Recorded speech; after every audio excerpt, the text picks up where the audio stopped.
Hello नमस्कार, कसे आहात सर्वजण? सर्वांना सर्वप्रथम श्री स्वामी समर्थ आणि ओम नमः शिवाय. आजचा दिवस तुम्हाला खूप छान आनंदाचा व आरोग्यदायी जावो.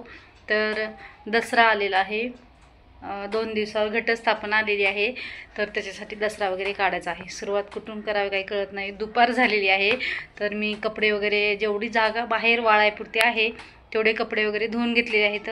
बाकीचे जास्तीचे धुवून काही उपयोग नाही आहे, कारण काय पावसाचा भरोसा नाही आहे. पाऊस थोड्या वेळातच येतो आणि थोड्या वेळातच शिराळ पडतं, थोड्या वेळातच ऊन पडतं, असं होत आहे. त्यामुळे कपडे जास्त धुवून घरात पण तेवढी जागा पाहिजे वाळू घालायला.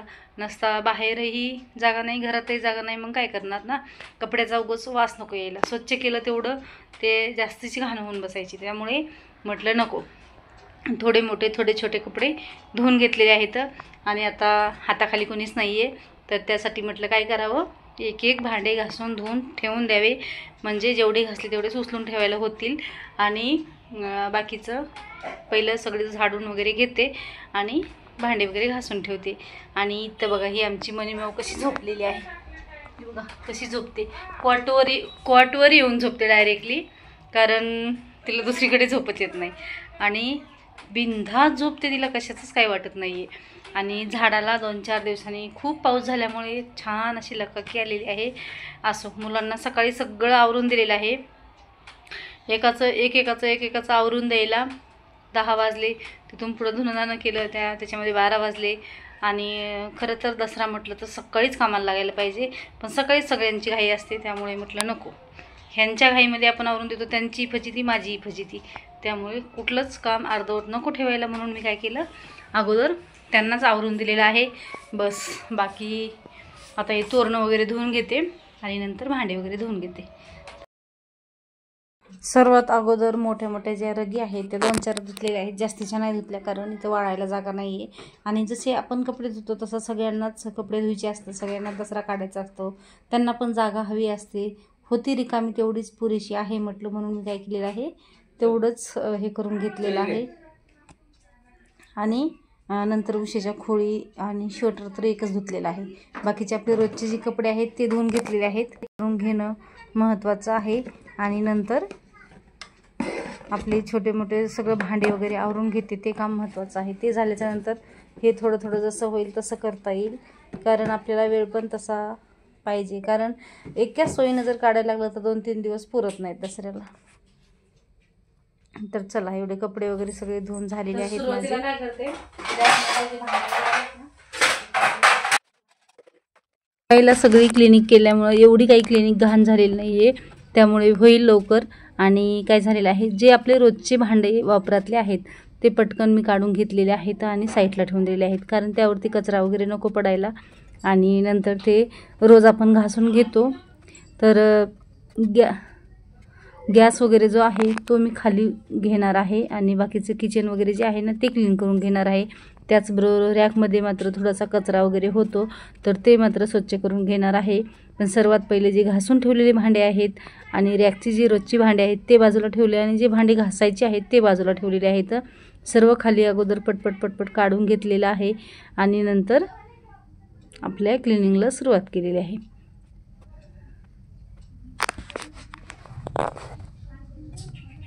थोडीशी सोप खाल्लेली आहे, कारण सकाळचा नाश्ता वगैरे झालेला होता, तर त्याच्यामध्ये सोप होती आणि थोडीशी भाजून टाकलेली होती. वरतून मात्र काल किराणा वगैरे सोडला त्यावेळेससुद्धा मी काही भरण्या वगैरे पुसून घेतल्या आणि जी सोप होती उरलेली ती तिच्यात सोडलेली आहे. ती आणि जवस टाकलेली सोप मला आवडते खायला, बाकीच्यांना नाही आवडत. तर ह्यांच्यासाठी मी वेगळी नाही केलेली, कारण जे चांगलं आहे ते मला वाटतं सगळ्यांनी थोडं का खायला पाहिजे. तर नाहीत खात, कधी खातात कधी नाहीत खात, पण जास्तीच्या जागी थोडी का होईना खातात. असो, रॅकमधले सगळे भांडे काढून घेतले आणि नंतर ही थोडीशी छोटीशी फळी केलेली आहे मी, त्या फळीवरती ठेवलेले आहेत हे छोट्या भरण्या, तर त्यासुद्धा मी काढून घेतलेल्या आहेत. सगळे पेपर वगैरे काढून घेतलेले आहेत. सर्व ठेवून देण्याच्या नादात आणि काढाकाढीच्या नादामध्ये पटपट पसारा ठेवण्याच्या नादात इथं सांडलेलं आहे माझ्याकडून मीठ. तर असो, मीठ आणि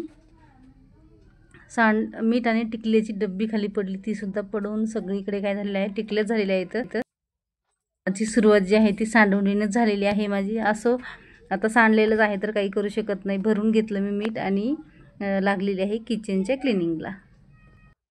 सर्वप्रथम सगळीकडे झाडू मारून घेतला आधी वरतून. इथे काय केलेलं आहे, झाडू जाळे वगैरे पण जास्तीचे नव्हते, थोडेफारच होते, कारण आपण क्लिनिंग करून 15 दिवस झालेले आहेत, त्यामुळे जास्तीचं काही नव्हतं. पण ते छोटं मोठं का असे ना सर्व काढून घ्यावं म्हटलं, कारण दसऱ्याची स्वच्छता ही सगळी व्हायलाच हवी.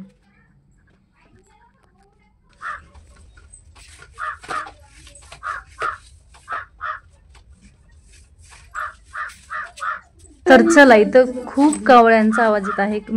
मी काही ऑब्झर्व केलं नव्हतं, पण आत्ता व्हिडिओ एडिट करताना बघते तर कावळ्यांचा आवाज भरपूर प्रमाणामध्ये येतो. इथं असो त्यांचा थोडासा कॅप्चर केलेला आहे, म्हणून आवाज जो मध्ये झाडूचा म्हणजे थोडासा येतो ना आपला खडबड खडबड, तर तसा तो मी कट नाही केलेला.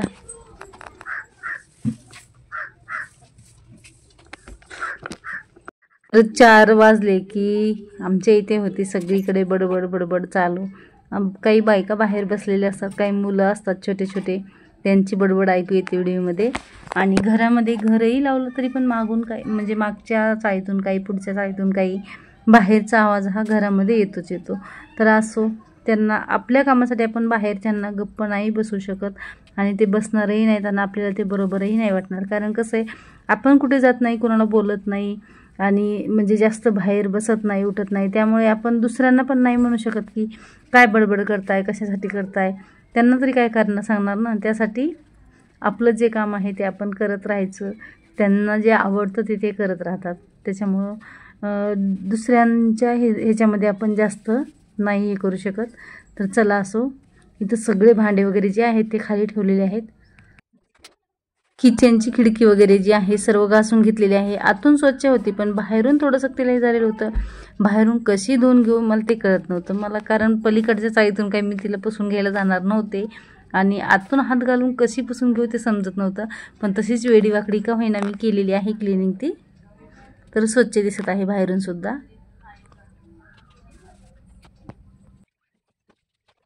तर चला, सर्व जे आहे ना किचन ते सर्व क्लीन करून घेतलेलं आहे.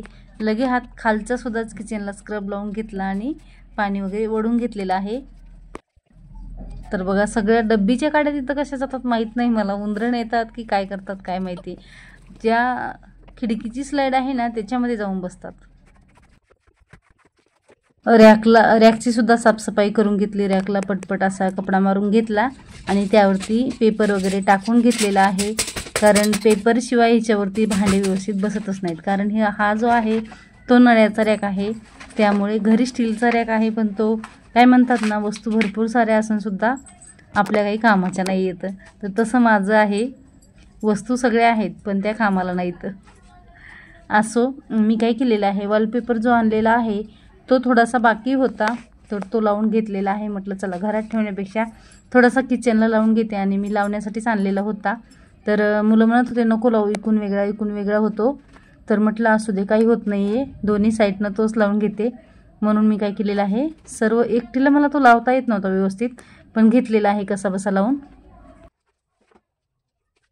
तो चिकटपणा आहे ना, तो पूर्ण चिकटपणा ह्याला चिटकत नव्हता, कारण कलर जो आहे ना तो त्याला चिटकून येत होता, त्यासाठी तो चिटकत नव्हता. म्हणून मी काय केलेली आहे, थोडीशी गव्हाचं पीठ जे आहे ना त्याची खळ तयार केलेली आहे आणि ती बसवलेली आहे. त्यानं पेपर जो आहे तो पूर्ण एकदम जाम चिटकून बसतो त्याला. तर बघा, पेपर छान बसलेला आहे. तर चला, इथं रॅकमध्ये पेपर जे टाकायचे होते ना मी टाकले होते, पण ते मला व्यवस्थित वाटत नव्हते. तर मग कोणते टाकावं काय करावं सुचतच नव्हतं, कारण पेपर संपलेले होते. न्यूजपेपर माझ्याकडे नव्हता, मग मी घरामध्ये जो सापडला पेपर तोच टाकलेला आहे. हा पेपर जो आहे तो हर्बल लाईफचे फॉर्म भरण्यासाठी मी पेपर आणलेले होते, त्याचा पेपर आहे हा. तर असं तोच मी टाकून घेतलेला आहे. तर बघा, पूर्ण पेपर वगैरे टाकून झाले, किचनचा पेपर लावून झालेला आहे. तसाच पेपर मी इकडच्या सुद्धा साईडने लावून घेतलेला आहे.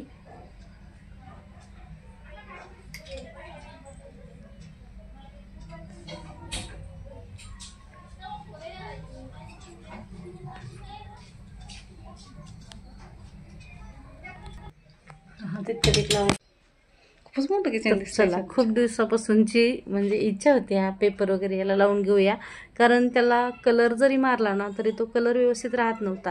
तर नेहमी वल वगैरे होऊन की बेसिंग पाशी तो राहत नव्हता. तर त्यासाठी म्हटलं चला आपण थोडासा पेपर वगैरे लावून बघूया तो व्यवस्थित राहतोय का कसा काय माहिती. तर चला अशा प्रकारे पेपर वगैरे लावून घेतलेला आहे. दसऱ्याची साफसफाई किचन क्लिनिंग पासूनच केलेली आहे. तर चला इथंच मी व्हिडिओचा एंड करते, कारण माझे भरपूर सारे कामं राहिलेले आहेत अजून. आणि व्हिडिओ जर आवडला तर नक्की लाईक, शेअर आणि सबस्क्राईब करा.